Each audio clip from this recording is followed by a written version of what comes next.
할렐루야. 제가 저녁 강단에서 본 지가 무진장 오랜만인 것 같습니다. 계속 오후 행사들이 있어서 골로새서는 정말 여러분과 나누고 싶은 말씀이 좀 많은 그런 말씀인데요. 오늘 여러분 3장을 우리 본문으로 삼고 있기 때문에 3장의 구조만 살짝 살피면서 여러분과 함께 은혜를 또 나누고 또 세부적인 말씀 한번 살펴보겠습니다. 여러분 3장 1절에서 4절을 보면 이것은 우리 그리스도인들의 삶의 방향을 말합니다. 실상 우리가 어디에 골로새서가 뿌리를 받고 출발하냐면 골로새서 1장 13절 14절에 뿌리를 받고 골로새서가 출발합니다. 그가 우리를 흑암의 권세에서 건져내사 그의 사랑의 아들의 나라로 옮겼다. 그 아들의 그 피로 우리가 속량되어서 제사함을 받았다. 그리고 나서 사도 바울이 계속해서 하는 말씀이 교회에 관한 말씀을 합니다. 교회의 머리가 예수 그리스도시다. 그리고 너희는 교회의 내가 교회 일꾼 된 것 같이 너희 교회 일꾼 되라. 무슨 말씀이냐면 흑암의 권세에서 건짐을 받은 사람은 반드시 이 지상의 교회에 소속됨으로 자기 자신이 흑암의 권세에서 건짐 받은 사람인 것을 밝히고 증명해야 된다고 그렇게 말씀을 합니다. 그리고 나서 오늘 16절 3장 16절에 오면 너희 마음속에 뭐가 풍성해야 된다? 말씀이 풍성해야 된다. 그러면서 이제 말씀이 삶의 원리가 될 것을 이제 말씀하는데요. 자, 우리 오늘 3장을 보면 3장 1절에서 4절은 흑암의 권세에서 건짐을 받은 그리스도의 그 백성들이 어떤 삶을 추구할 거냐, 삶의 방향을 분명히 말합니다. 그게 뭐죠? 위의 것을 찾으라입니다. 우리는 땅에 속했기 때문에 땅의 것에 집중할 가능성이 있고 땅의 것을 추구할 가능성이 높은데 우리에게 말씀합니다. 너희는 위의 것을 찾으라. 삶의 방향을 어디를 향하라는 거죠? 하나님 나라, 하나님 나라를 향하라고 그럽니다. 그런데 그 위에 누가 계신다고 말씀하죠? 그 위에 그리스도께서 하나님 보좌 우편에 앉아 계신다는 말씀을 하십니다. 무슨 말씀을 하려고 그럴까요? 그분이 우리의 왕으로 그 보좌에서 통치하신다. 그 통치를 받으며 살아야 된다. 이게 이제 오늘 우리 현재의 삶을 말씀하고, 그러면서 5절에서 9절까지는 우리의 과거를 말합니다. 우리의 과거는 뭐죠? 흑암의 권세에서 사단의 종으로 있었을 때의 삶. 그러므로 우리가 과거에는 누구의 다스림을 받았죠? 사단 마귀의 다스림을 받았죠. 그리고 5절에서 9절은 그 사단 마귀가 우리에게 주는 삶의 원리를 쭉 나열을 합니다. 그래서 그 삶의 원리로 우리가 과거 이렇게 살았는데 이제 그렇게 살면 된다 안 된다? 그렇게 안 된다는 얘기합니다. 그러면서 오늘 현재 우리가 누군가를 말합니다. 10절 새 사람을 입었으니 이는 자기를 창조하신 이 형상을 따라 지식에까지 새롭게 하심을 입은 자니라 하면서 새 사람을 입은 자로 이제 어떻게 살아야 될 것인가를 쭉 설명을 해요. 그러면서 16절에 와서 그리스도의 말씀 너희 속에 풍성히 거해야 된다. 이것이 너희의 뭐가 되어야 된다? 삶의 원리가 되어야 된다. 이런 말씀을 해요. 그러면서 18절에 그 말씀을 실제적으로 적용해야 하는 곳이 있는데 그곳이 어디서부터다? 가정에서부터다 라는 말씀을 쭉 하는 것으로 골로새서가 진행이 돼요. 저는 오늘 우리 사남전도의 회원들과 함께 신앙생활이라고 하는 게 뭐냐라고 하는 것을 살피기를 원합니다. 여러분 신앙생활을 여러분이 오해하시면 안 돼요. 신앙생활을 자꾸 기도하는 것, 말씀을 읽는 것, 예배하는 것, 찬양하는 것, 교회에서 봉사하는 것, 전도하는 것, 이 안에 신앙생활이 다 들어있다고 생각하는데 이 울타리를 벗어나셔야 돼요. 그거 신앙생활이에요. 신앙생활을 위해서 아주 중요한 것들이야 이 말이에요. 그런데 신앙생활은 어디서 드러나기를 원하죠? 세상에서 드러나기를 원해요.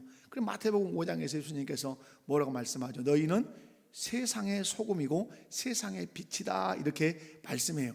우리의 신앙생활의 실제적 장소는 어디라는 것이죠? 세상이라고 하는 사실이에요.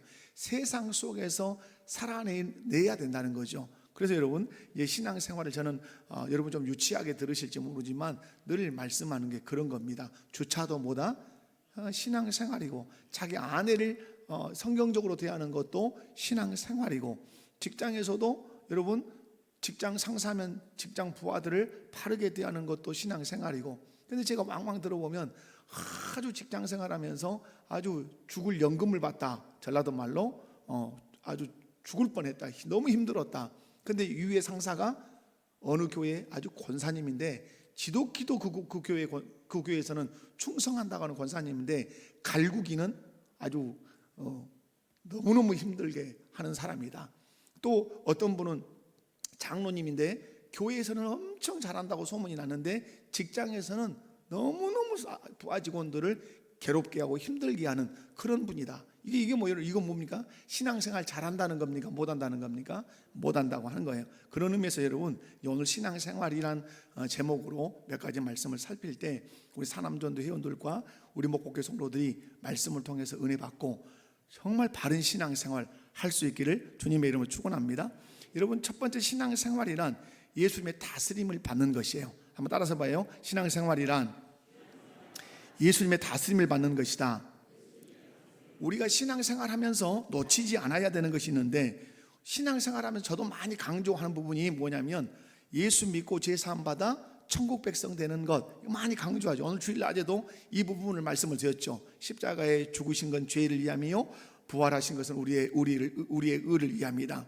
그런데 여러분, 여기서 멈추면 안 된단 말이죠. 여러분, 우리가 예수 믿고 죄 사함 받아 천국 백성 되는 것, 여러분 너무 중요하죠. 그러나 그에 못지않게 중요한 것들이 있죠. 그게 뭐죠? 바로 매일의 삶 속에서 예수님의 통치, 예수님의 다스림을 받고 사는 것은 더없이 중요한 거죠. 여러분, 그런 의미에서 오늘 골로새서 3장 1절과 2절을 함께 읽어보도록 합니다. 골로새 3장 1절에서 2절 시작. 그러므로 너희가 그리스도와 함께 다시 살리심을 받았으면 그것을 찾으라. 거기는 그리스도께서 하나님의 우편에 앉아 계시느니라.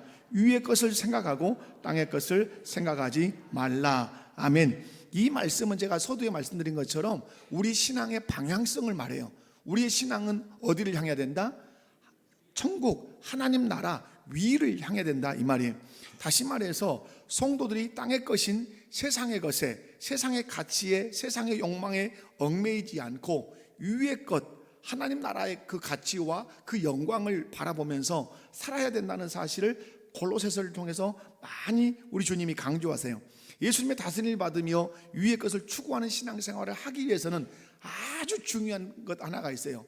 위의 것을 찾으며 위의 것의 그 영광을 추구하며 살기 위해서는 여러분 아주 중요한 게 뭐냐면 예수님의 포지션이에요. 예수님의 위치가 내 인생에 어디냐 하는 것이 중요한 것이에요. 여러분, 예수님이 여러분의 어디에 위치하셔야 합니까? 예수님이 여러분 어디에 위치하셔야 돼요? 때로는 동행하는 친구 같으니까 옆에도 계셔야 되죠. 그죠? 앞에도 계셔야 돼요. 인도도 해 주셔야 되죠.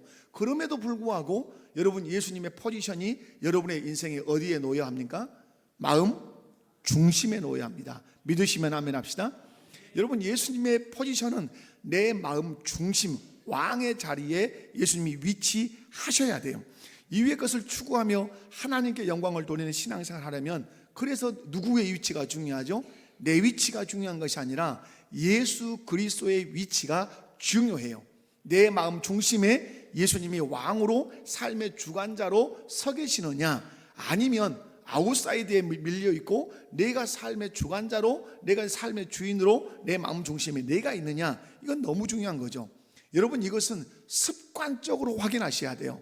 아침에 일어나면 고백해야 돼요. 삶의 중심에, 내 마음 중심에, 내 마음의 왕의 자리에 예수 그리스도를 모십니다. 예수 그리스도께서 내 삶의 주관자가 되어 주십시오 라고 고백하고 그렇게 모시는 삶을 살아야 돼요. 아멘이십니까? 그리고 살아가면서 빈번하게 자기 마음 중심에 왕의 자리에 누가 앉아 있는가를, 삶의 주관자가 누구로 지금 내 마음 중심에 서 있는가를 계속해서 확인해야 돼요. 그래서 내 마음 중심에서 예수님이 옆에 계시고 내가 중앙에 있다든가 아니면 물질이나 명예가 중앙에 있다면 그걸 빨리 밀어내고 예수님이 원래 내 마음의 중심에 오시도록, 주관자의 자리에 오시도록 여러분이 그렇게 하셔야 돼요. 근데 중요한 것은 어떻게 예수님이 내 마음 중심에 계신다는 것을 알 수 있냐 하는 것이죠. 이게 이제 실력 아니겠어요? 실력? 여러분, 예수님이 여러분 마음 중심에, 여러분의 삶을 주관하는 자로, 여러분의 왕으로 마음 중심에 있다고 하는 것을 어떻게 여러분이 발견할 수 있고 어떻게 알 수 있어요? 그것은 결정할 때입니다. 선택할 때입니다. 여러분, 선택과 결정을 할 때 내 마음 중심에 계신 그 예수님의 뜻대로 결정한다면, 여러분, 예수님이 여러분들 어디에 계시는 거죠? 마음 중심에 계시는 것이죠. 그런데 결정적일 때, 아주 중요한 선택을 할 때 예수님을 생각하지 않고 내 생각과 내 이익과 내 유익을 위해서 결정한다면, 천번만번 예수님이 내 주인이고 내 삶의 주관자라고 말해도 그건 진실한 고백이 아닌 것이죠.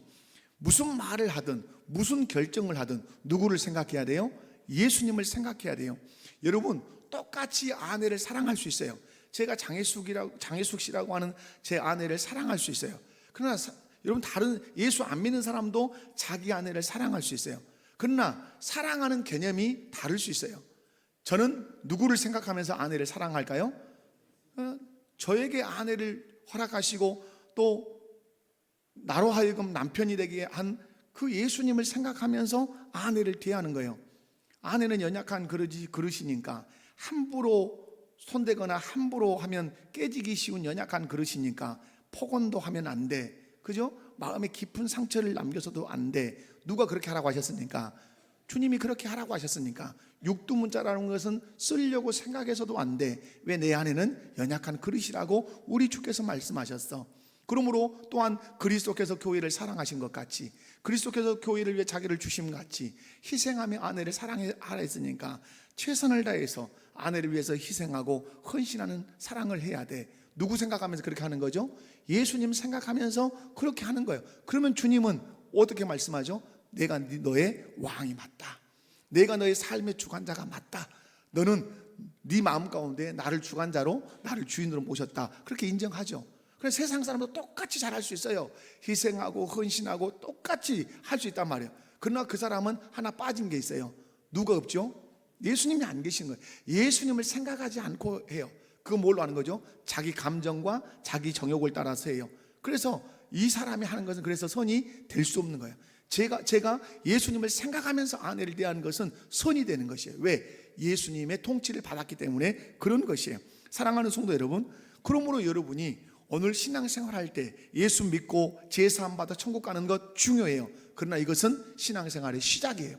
이제 신앙생활의 과정을 여러분이 지나가면서 늘 중요하게 여겨야 되는 것은, 바른 신앙생활, 진정성 있는 신앙생활은 내 마음 중심에 누가 주인으로, 누가 삶의 주관자로 서 있는가를 확인하시라 이 말이에요. 여러분 예배를 드릴 때도, 헌금을 할 때도, 여러분 헌금 봉투에다 헌금을 쫙 넣을 때 여러분 마음의 생각들이 이렇게 막 떠오를 수 있어요. 누가 생각나야 돼요? 예수님이 생각나셔야 돼요. 예수님이 생각나서 예수님이 기뻐하시는 만큼, 예수님이 기뻐하시는 대로 헌금도 그렇게 하셔야 돼요. 그래야 그 헌금을 우리 주께서 어떻게 하시죠? 기뻐 받으시죠. 여러분 마음 안에 두 마음이 싸우는 것을 잘 보실 거예요.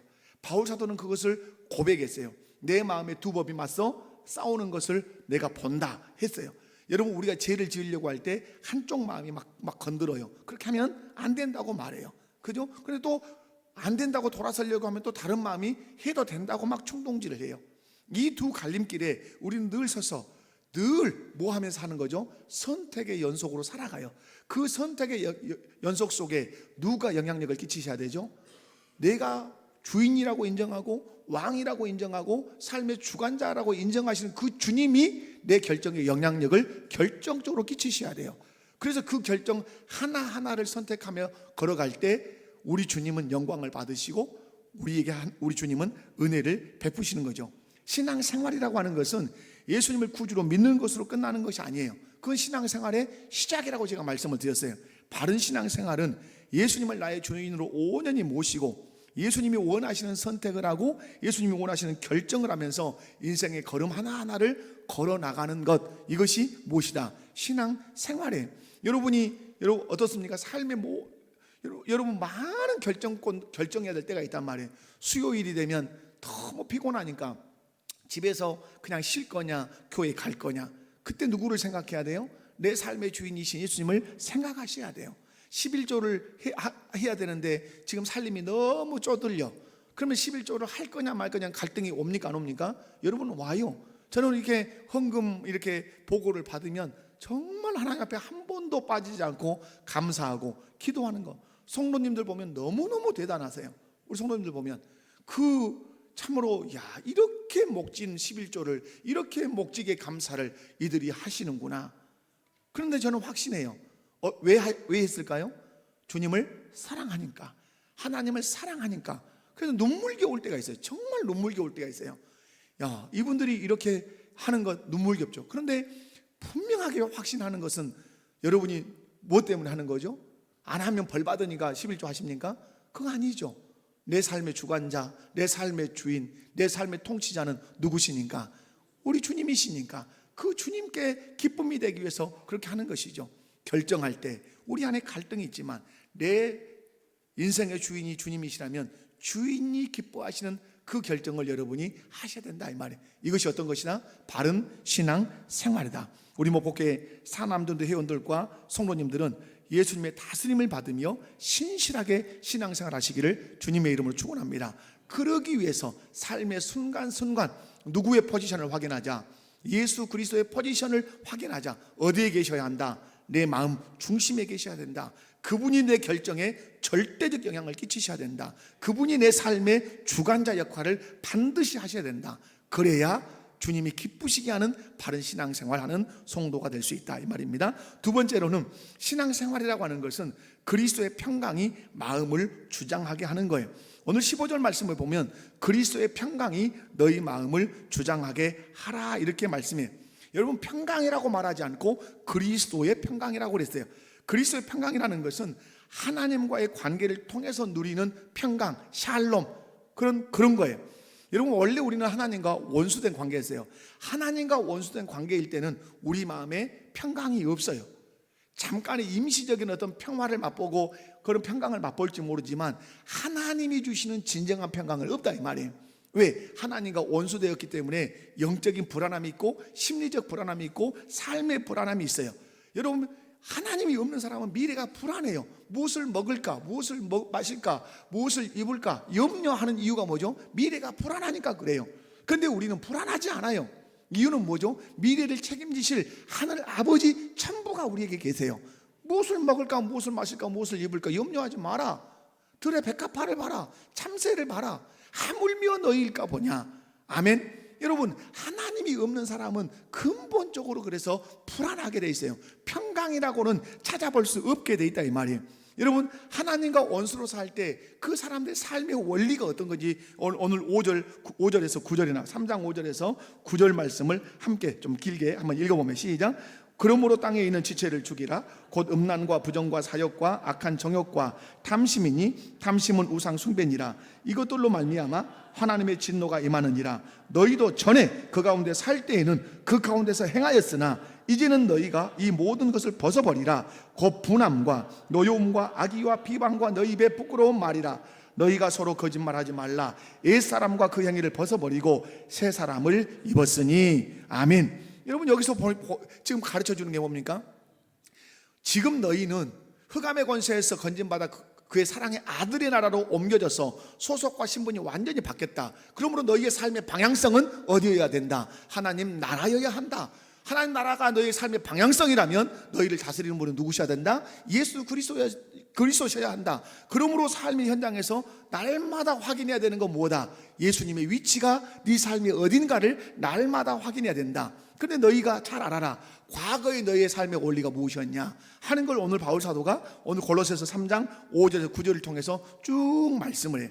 여러분 이 삶의 원리를 가지고 살 때 그 사람의 마음에 평강이 있다 없다? 없다 이 말이에요. 여러분 오늘 8절 말씀에 이제 너희가 이 모든 것을 벗어버리라. 벗어버려야 할 것이 과거의 삶의 원리예요. 분함, 노여움, 악의와 비방, 너희 입에 부끄러운 말.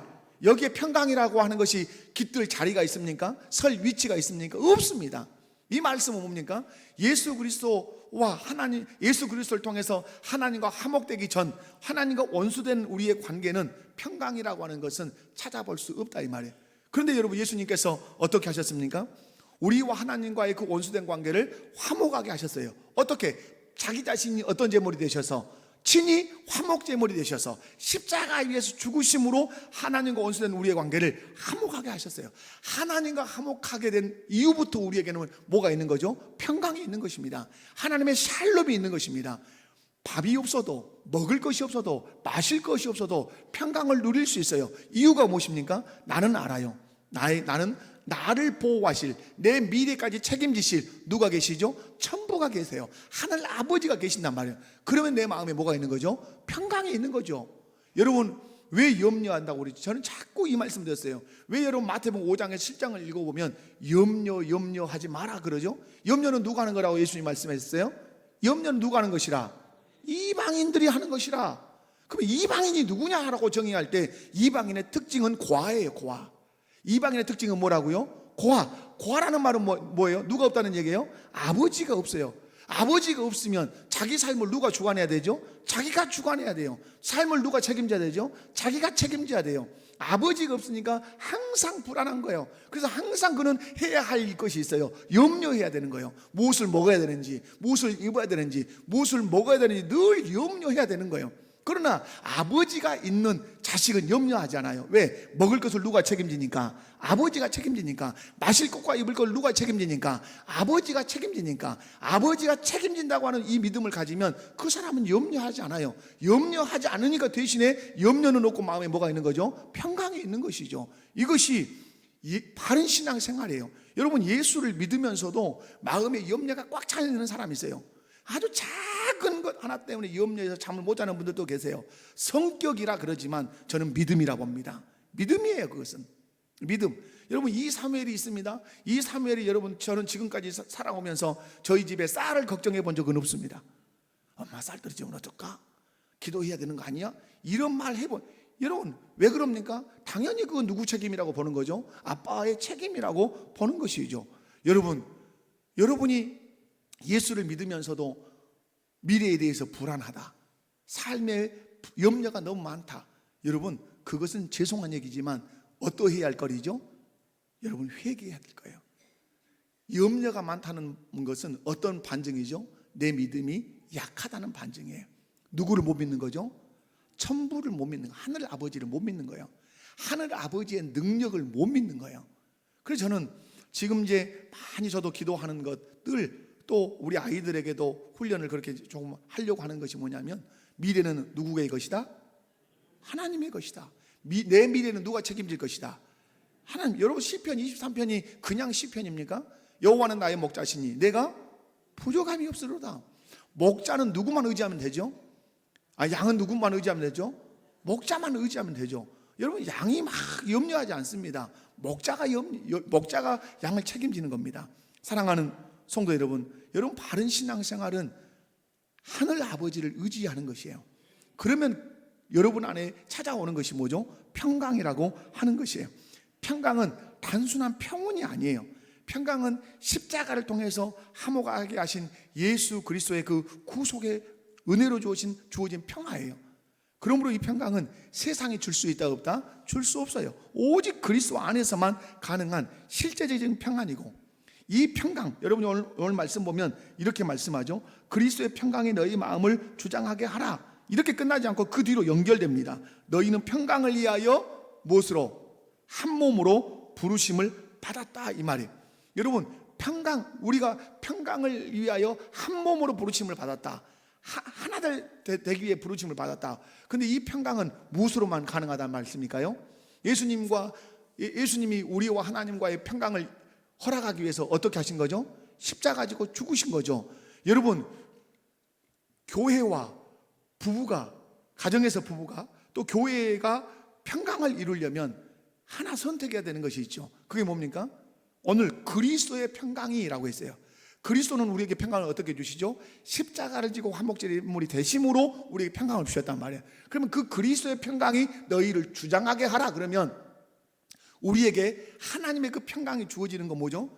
그리스도의 그 십자가의 그 은총을 의지할 뿐만 아니라 나도 주님처럼 십자가 지고 평강을 위해 죽는 것이에요. 우리는 어떻습니까? 내 이익을 위해서 아주 길을 씁니다. 내 기득권을 위해서 아주 길을 씁니다. 평강이 그곳에 있을까요? 존재하잖아요. 우리 주님은 하나님과 동등되신 분이었지만 동등됨을 취할 것으로 여기지 않고 종의 형체로 인간의 몸을 입고 와서 십자가에 딱 죽으셨어요. 죽으셨을 때 하나님과 원수됐던 우리가 뭘 누리게 된 거죠? 평화를 누리게 된 거죠. 평강을 누리게 됐단 말이에요. 여러분, 여기서 주장하다는 이 헬라어는 심판이 경기에서 규칙을 결정하고 승패를 선언하는 그런 행위라 그래요. 그러면 여기서 그리스도의 평강이 너희를 주장하게 하라, 이 말은 뭐예요? 결정하는 것이 어떻게? 십자가 지고 내가 죽겠다고. 무엇을 위해서? 평강을 위해서 내가 십자가 지고 죽겠다고 내가 선언하는 것이죠. 그럼 십자가 위해서 죽겠다고 선언하고 내가 죽으면 그곳에서 이루어지는 거 평강이 있는 것이죠. 여러분, 죽지 않으니까 평강이 없는 것이에요. 여러분, 남편과 아내 사이 저 이렇게 살아오면 정말 그렇게 인생을 오래오래 살아도 지금도 싸우는 부부들이 있어요. 지금도 60이 돼도 싸우시는 부부가 있어요. 이런 원수를 왜 만나가지고, 이런 화상을 왜 만나가지고, 내가 왜 이런 고생을 하는지 모른다. 여러분, 잘못 만난 게 아니에요. 뭐 안 맞아도 너무 안 맞다 그래가 누구라 그래요?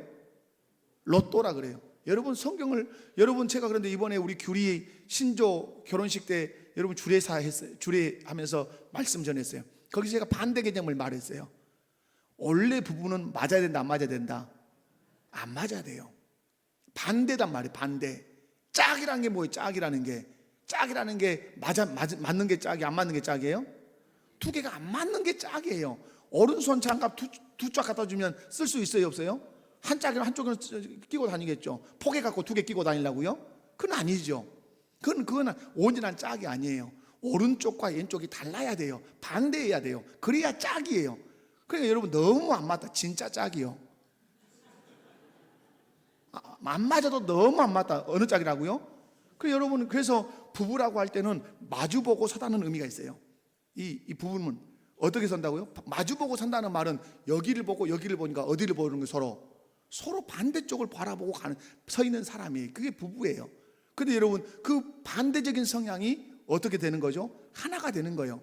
여러분, H2O라고 하는 이 수소와 산소가 여러분 서로 자기들은 하나 될 수 없어요. 이걸 떼어놓고 부딪히면 문제가 생기는 거죠. 그런데 누가 명령하신 거죠? 창조주 하나님께서 H2O에게 이 산소와 수소에 명령하신 거죠. 하나 되라. 그러니까 하나 되니까 그것들이 우리에게 뭐가 되는 거죠? 물이 되는 거죠. 물. 생명을 살리는 물이 되는 거죠. 성질상은 하나 될 수 없는 것처럼 보이는 거란 말이에요. 여러분, 부부가 반대니까 하나 될 수 없다? 주님의 명령 앞에 순종하면 하나 될 줄로 믿습니다. 그러면 우리 안에 평강이 있는 거예요. 그런데 끝까지 자기 개성을 주장하려고 그래요. 여러분, 수소와 산소가 끝까지 자기 개성을 주장한다면 우리에게 물이라는 게 있을까요? 존재할 수 없어요. 사랑하는 성도 여러분, 그런 의미에서 그리스도의 평강이 너희를 주장하게 하라는 말씀은 그리스도께서 우리에게 평강을 주시기 위해서 십자가 지시고 죽은 것처럼 너희도 부부간의 평강을 유지하기 원한다면, 교회의 평강을 유지하기를 원한다면 너도 주님처럼 네 십자가 지고 어떻게 해라? 죽어라. 그러면 너희 공동체 안에 뭐가 있을 거다? 평강이 있을 거다. 마지막 한 가지, 여러분, 삶의 원리를 하나님의 말씀으로 굳게 세우셔야 돼요. 여러분, 오늘 16절 말씀을 보면 골로새서 9조에서 16절은 매우 중요해요. 여러분, 흑암의 권세에서 건짐을 받았어요. 소속과 신분이 바뀌었어요. 그 사람 교회에 속해서 내가 그리스도의 나라에 속한 사람인 것을 증명해요. 교회 안에서 열심히 일하는 일꾼 돼야 돼요. 그러나 그 사람이 그리스도의 통치를 받고 위의 것을 추구하며 살려면 반드시 삶의 원리가 있어야 돼요. 그 삶의 원리를 오늘 16절에서 말씀해요. 누구의 말씀이다? 그리스도의 말씀. 여러분, 여기서 눈여겨보셔야 돼요. 왜 하나님의 말씀이라 하지 않고 그리스도의 말씀이라 했을까요? 흑암의 권세에서 건짐받아 그의 사랑의 아들의 나라로 옮기셨으니. 누구의 나라? 하나님의 나라라 하지 않고 그의 사랑의 아들의 나라. 그 아들이면 누구의 나라예요? 그리스도의 나라예요. 그런데 오늘 3장 1절에서 위의 것을 찾으라. 그는 하나님 우편에 그리스도가 앉아 계신다. 누구로 앉아 계시죠? 왕으로. 그리스도가 왕으로 다스리는 나라가 그리스도의 나라예요.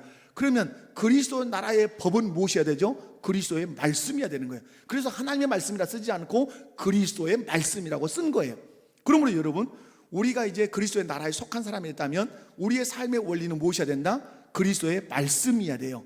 그런데 오늘 말씀을 어떻게 말하죠? 그 그리스도의 말씀이 너희 속에 어떻게 하여? 빈약하여? 몇 개 찾기 어려울 정도로 풍성해야 된단 말이에요. 여러분, 그리스도의 말씀이 풍성하면 풍성한 만큼 누구께 순종을 더 많이 할 수 있어요? 그리스도께 순종을 더 많이 할 수 있어요. 그리스도의 나라를 더 풍성하게 이룰 수 있다 이 말이에요. 그러므로 여러분, 우리 사남전도의 회원들과 우리 목포의 모든 성도들은 기억하셔야 돼요. 내 마음속에 무엇이 풍성하게 하겠다? 그리스도의 말씀이 풍성하게 하겠다. 그러면 그리스도의 말씀은 어떻게 해서 마음에 풍성해질까요? 가만히 있으면 풍성해질까요? 여러분, 힘써야 되죠. 무엇이 힘써야 돼요? 그리스도의 말씀을 읽는 것 힘쓰고, 그리스도의 말씀을 묵상하는 것 힘쓰고, 그리스도의 말씀을 암송하는 것 힘쓰고, 그리스도의 말씀을 배우는 것 힘쓰고. 아멘이십니까? 그래야 그 말씀이 내 마음속에 풍성해져서 상황에 따라서 그 말씀이 계속 생각나서 내 삶의 좌표가 되어서 이렇게 결정해라, 저렇게 결정해라, 이 길로 가거라, 저 길로 가거라. 내 마음속에 풍성한 그리스도의 말씀이 내 삶의 방향을 제시할 수 있다 없다? 있다 이 말이에요. 근데 아무것도 없어. 내가 예수님을 믿지만 그리스도의 말씀이 내 마음속에 아무것도 없어. 그러면 이 사람은 결정할 때 뭘로 결정해야 되죠? 그것은 자기 생각이에요. 자기 경험이에요. 자기 가치관을 결정할 수밖에 없어요. 그리스도와 상관이 있어요, 없어요? 그리스도와 상관이 없게 되는 거예요. 그러므로 여러분, 올 한 해 우리 교회 표가 하나님 말씀을 날마다 배우고 가르치고 지키자고 하는 것은 그리스도의 선지자직을 깃들로 하고 이 표를 설정했어요. 여러분, 그리스도의 말씀을 날마다 배우고 가르치고 배우면 그리스도의 말씀이, 그 하나님의 말씀이 내 마음에 어떻게 된다? 풍성해진단 말이에요. 그러면 어떤 삶의 현장에서 내가 어떤 결정을 하든 방향을 향해서 걸어가든 그 말씀이 나를 인도한다 이 말이에요. 그러면 그 사람이 누구를 위해서 사는 사람이 되죠? 그리스도를 위하여 사는 사람, 그리스도의 다스림을 받는 사람이 된다 이 말이에요. 그러므로 여러분, 오늘 우리 교회의 우리 신자들의 숙제는 다른 데 있지 않아요. 도의 초보에서 벗어나야 돼요. 예수 믿고 제사함 받아 천국 간다, 이것은 도의 초보예요. 여기서 머무르면 안 돼요. 이것은 신앙생활의 시작이에요. 내가 예수 믿고 제사함 받아 천국 간다는 믿음이 확신하면 이제부터는 그리스도를 내 왕으로 모시고 그리스도의 말씀을 내 마음에 풍성하게 거하게 해서 그 말씀을 따라 결정하고 그 말씀을 따라 내 인생을 걸어가겠다고 시도하셔야 돼요. 그래야 여러분이 삶의 현장에서 하나님을 경험할 수 있고 체험할 수 있어요. 아멘이십니까? 여러분, 하나님을 체험한다는 말을 여러분 잘 이해하셔야 돼요. 하나님 살아계세요. 그러니까 만날 수 있어요. 체험할 수 있어요. 경험할 수 있어요. 여러분, 모세가 하나님을 어떻게 경험하죠? 여러분, 홍해바다 위에, 저는 자주 예를 드는데 홍해바다 앞에 섰어요. 하나님을 경험할 수 있는 순간이 왔어요. 모세야, 네 손에 들고 있는 것이 무엇이냐? 뭐라 그랬어요? 지팡이입니다. 네 손에 들고 있는 지팡이를 홍해바다 위에 내밀어라. 그러면 어떻게 될 거다? 갈라질 거다. 그럼 여러분, 내밀면 어떻게 됐어요? 내밀면 어떻게 되고? 갈라지지만 내밀지 않으면 갈라지지 않아요. 하나님의 말씀에 순종하면 홍해바다를 가를 수 있는 하나님을 경험할 수 있지만 홍해바다 위에 지팡이를 내밀지 않으면 아무리 천지를 창조하고 말씀으로 천지 만물을 창조하신 하나님의 능력이라 할지라도 경험 가능하다 불가능하다? 경험 불가능한 거예요. 여러분, 하나님 살아계십니다. 그 하나님을 경험하고 체험할 수 있는 것은 말씀에 순종하는 것이에요. 아멘이십니까? 내 부모를 공경하라. 그 공경하는 거예요. 그러면 그 뒤에 언약이 따라와요. 내가 잘되고 장수하게 땅에서 오래오래 살 거다. 공경하는 사람만 그걸 경험할 수 있단 말이에요. 그 하나님 만날 수 있다 이 말이에요. 아멘이십니까? 그러므로 여러분, 오늘 우리 사남전도회와 우리 목포교회 모든 성도들이 힘쓸 것이 있어요. 우리 마음속에 뭐가 풍성하게 한다? 말씀이 풍성하게 한다. 꺼내서 판단할 수 있는, 꺼내서 제시할 수 있는 말씀이 마음에 풍성해야 돼요. 그러려면 많이 읽겠다. 그리고 많이 암송하겠다. 열심히 배우겠다. 아멘. 그래서 여러분, 말씀이 풍성하면 어디서든지 그 말씀의 관점으로 판단도 하고 결정도 하고 걸음도 걸어갈 수 있어요. 아멘. 그러나 말씀이 마음속에 아무것도 없다. 결정은 해야 되는데 말씀이 없으면 결국 누가 결정한다고요? 자기 생각, 자기 뜻, 자기 경험 갖고 결정해. 주님과 상관없는 사람이라 이 말이에요. 오늘 말씀 정리하도록 하겠습니다. 신앙생활 잘하시기 바랍니다. 신앙은 생활이에요. 아멘. 믿음은 생활로 나타나는 것이에요. 내가 하나님을 믿으면 하나님의 내가 믿는 하나님이 생활 속에서 드러나셔야 돼요. 오늘 말씀을 통해서 여러분 몇 가지 말씀드렸는데, 예수님의 포지션 어디여야 된다? 내 마음 중심이어야 한다. 우리 사남전도 회원들 마음 중심에 예수님만 주인 되시기를 원합니다. 그리스도의 평강이 너희 마음을 주장하게 하라. 그리스도께서 하나님과 우리 사이를 평강하게 하기 위해서 어떻게 하셨다? 십자가 지고 죽으셨다. 가정이 평강하기를 원하냐? 교회가 평강하기를 원하냐? 직장이 평강하기를 원하냐? 십자가 지고 죽으라. 그러면 그곳에 뭐가 있을 거다? 하나님의 샬롬이 있을 거다. 그렇게 말씀해. 그리고 예수 그리스도의 통치를 받으며 위의 것을 추구하는 삶을 살려면 반드시 삶의 원리는 무엇을 굳게 세워라? 그리스도의 말씀으로 굳게 세워라. 그리스도의 말씀이 마음에 풍성하게 해라. 그러기 위해서는 열심히 읽고 열심히 배우고 열심히 암송하고, 아멘. 그렇게 해서 말씀이 풍성해지면 바른 결정, 바른 판단, 바른 방향으로 걸어갈 수 있을 줄로 믿습니다. 우리 사남전도회와 우리 목포교회 모든 성도들이 이런 신앙생활 잘해서 주님 앞에 섰을 때 칭찬받고 상받는 그런 은혜가 있기를 주님의 이름으로 축원합니다. 자비로우신 아버지 하나님 감사합니다. 귀한 말씀을 주셔서 감사합니다. 골로새서 안에 풍성한 은혜가 담겨 있습니다. 구조적인 그 은혜들을 늘 누릴 수 있도록 인도하시되 예수님의 위치가 내 인생의 어디인가를 점검하게 하여 주옵소서. 나는 십자가 지고 평강을 이루려고 하는 사람인지, 싸우고 헐뜯더라도 내 이익을 반드시 얻어야 하는 사람인지 잘 점검하게 하여 주시고, 위의 것을 추구하고 그리스도의 통치를 받는 삶을 살기를 원한다면 우리 마음속에 하나님의 말씀, 그리스도의 말씀이 풍성히 거하는 은혜의 역사가 있도록 읽고 듣고 배우는 암송하는 삶이 있게 하옵소서. 예수님의 이름으로 감사하며 기도하옵나이다. 아멘.